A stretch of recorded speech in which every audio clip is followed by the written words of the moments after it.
Mark Twain Selected Works.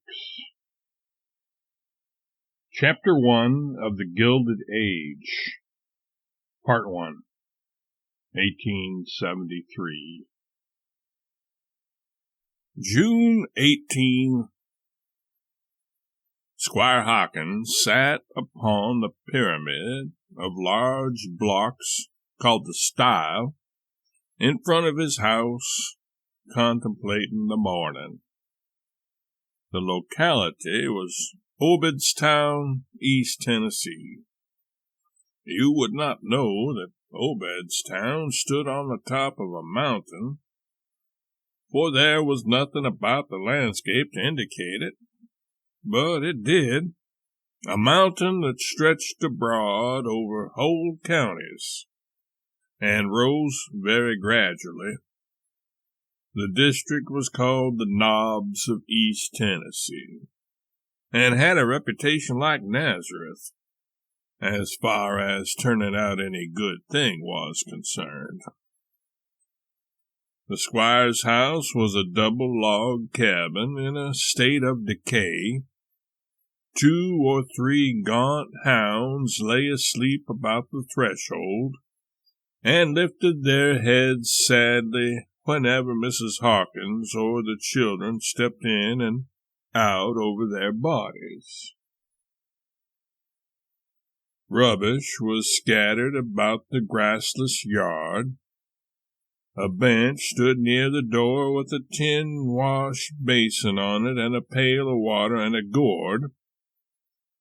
A cat had begun to drink from the pail, but the exertion was overtaxing her energies, and she had stopped to rest. There was an ash hopper by the fence and an iron pot for soft soap boiling near it. This dwelling constituted 1/15 of Obedstown. The other 14 houses were scattered about among the tall pine trees and among the cornfields in such a way that a man might stand in the midst of the city and not know but that he was in the country, if he only depended on his eyes for information. Squire Hawkins got his title from being postmaster of Obedstown. Not that the title properly belonged to the office, but because in those regions the chief citizens always must have titles of some sort, and so the usual courtesy had been extended to Hawkins. The mail was monthly, and sometimes amounted to as much as 3 or 4 letters at a single delivery. Even a rush like this did not fill up the postmaster's whole month, though, and therefore he kept store in the intervals. The squire was contemplating the morning. It was balmy and tranquil. The vagrant breezes were laden with the odor of flowers. The murmur of bees was in the air. There was everywhere that suggestion of repose that summer woodlands bring to the senses, and the vague, pleasurable melancholy that such a time and such surroundings inspire. Presently the United States mail arrived on horseback. There was but one letter, and it was for the postmaster.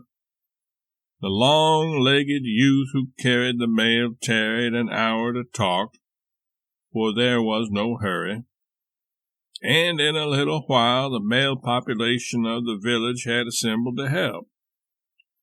As a general thing, they were dressed in homespun jeans, blue or yellow. Here were no other varieties of it. All wore one suspender, and sometimes 2, yarn ones knitted at home. Some wore vests, but few wore coats. Such coats and vests as did appear, however, were rather picturesque than otherwise. for they were made of tolerably fanciful patterns of calico, a fashion which prevails there to this day among those of the community who have tastes above the common level and are able to afford style. Every individual arrived with his hands in his pockets. A hand came out occasionally for a purpose, but it always went back again after service, and if it was the head that was served, just a cant that the dilapidated straw hat got by being uplifted and rooted under was retained until the next call altered the inclination. Many hats were present, but none were erect, and no two were canted just alike. We are speaking impartially of men, youths, and boys, and we are also speaking of these three estates when we say that every individual was either chewing natural leaf tobacco prepared on his own premises, or smoking the same in a corn-cob pipe. Few of the men wore whiskers. None wore mustaches. Some had a thick jungle of hair under the chin and hiding the throat, the only pattern recognized there as being the correct thing in whiskers. But no part of any individual's face had seen a razor for a week. These neighbors stood a few moments looking at the mail carrier reflectively while he talked, but fatigue soon began to show itself, and one after another they climbed up and occupied the top rail of the fence, hump-shouldered and grave, like a company of buzzards assembled for supper and listening for the death rattle. Old Damrell said, "There hain't no news about the judge, hit ain't likely." "Can't tell for sartin. Some thinks he's gwine to be long directly, and some thinks he hain't. Russ Mosley, he told old Hanks he might get the obeds tomorrow, next day, you reckon." "Well, I wisht I knowed. I got a prime sow and pigs in the courthouse, and I hain't got no place for to put 'em. If the judge is a-gwine to hold court, I'd got to roust 'em out, I reckon. But tomorrow'll do, I spect." The speaker bunched his thick lips together like the stem end of a tomato and shot a bumblebee dead that had lit on a weed 7 feet away. One after another, the several chewers expressed a charge of tobacco juice and delivered it at the deceased with steady aim and faultless accuracy. "What's a staring down 'bout the folks?" continued old Damrell. "Well, I don't know, scarcely. Old Drake Higgins, he's been down to Shelby last week. Took his crap down. Couldn't get shed of the most of it. It wasn't no time for to sell, he say, so he fotched it back again, 'lowing to wait till fall. Talks about going to Missouri. Lots of 'em's talking that, way down there. Old Higgins say, can't make a living here no more, sich times as these. Si Higgins, he's been over to Kaintuck and married a high-toned gal there, out in the first families, and he's come back to the Forks with just a hell's mint of whoop jamboree notions, folks says. He's tuck and fixed up the old house like they does in Kaintuck, he say. And there's been folks come clear from Turpentine for to see it. He's tuck and gummed it all over on the inside with plastering." "What's plastering?" "I don't know. It's what he calls it. Old Ma'am Higgins, she told me. She say she wasn't gwine to hang out in no sich a darn hole like a hog. Says it's mud or some sich kind of nastiness that sticks on and covers up everything. Plastering, Si calls it." This marvel was discussed at considerable length, and almost with animation. But presently there was a dogfight over in the neighborhood of the blacksmith shop, and the visitors slid off their perch like so many turtles and strode to the battlefield with an interest bordering on eagerness.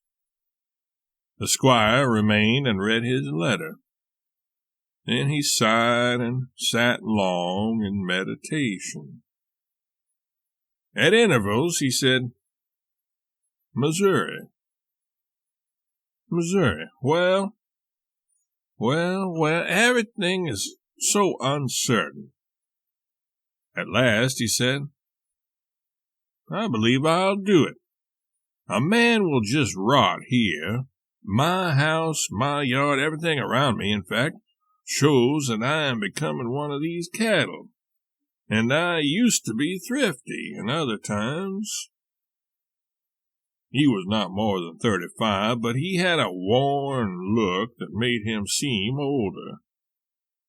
He left the stile, entered that part of his house which was the store, traded a quart of thick molasses for a coonskin and a cake of beeswax to an old dame in linsey woolsey, put his letter away and went into the kitchen.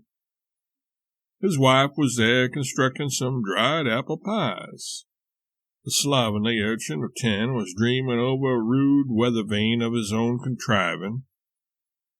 His small sister, close upon 4 years of age, was sopping cornbread and some gravy left in the bottom of a frying pan and trying hard not to sop over a finger mark that divided the pan through the middle, for the other side belonged to the brother, whose musings made him forget his stomach for the moment. A Negro woman was busy cooking at a vast fireplace. Shiftlessness and poverty reigned in the place. Nancy, I've made up my mind. The world is done with me, and perhaps I ought to be done with it. But no matter, I can wait. I am going to Missouri. I won't stay in this dead country and decay with it. I've had it on my mind some time. I'm going to sell out here for whatever I can get, and buy a wagon and team and put you and the children in it and start. Anywhere that suits you suits me, sire, and the children can't be any worse off in Missouri than they are here, I reckon. Motioning his wife to a private conference in their own room, Hawkins said, No, they'll be better off. I've looked out for them, Nancy, and his face lighted. Do you see these papers? Well, they are evidence that I have taken up 75,000 acres of land in this county. Think what an enormous fortune it will be some day. Why, Nancy, enormous don't express it. The word's too tame. I tell you, Nancy, for goodness sake, sire. Wait, Nancy, wait, let me finish. I've been secretly bailing and fuming with this grand inspiration for weeks, and I must talk or I'll burst. I haven't whispered to a soul, not a word. Have had my countenance under lock and key, for fear it might drop something that would tell even these animals here how to discern the gold mine that's glaring under their noses. Now, all that is necessary to hold this land and keep it in the family is to pay the trifling taxes on it yearly, $5 or $10. The whole tract would not sell for over a third of a cent an acre now, but some day people will be glad to get it for $20, $50, $100 an acre. What should you say to? Here he dropped his voice to a whisper and looked anxiously around to see that there were no eavesdroppers. $1,000 an acre.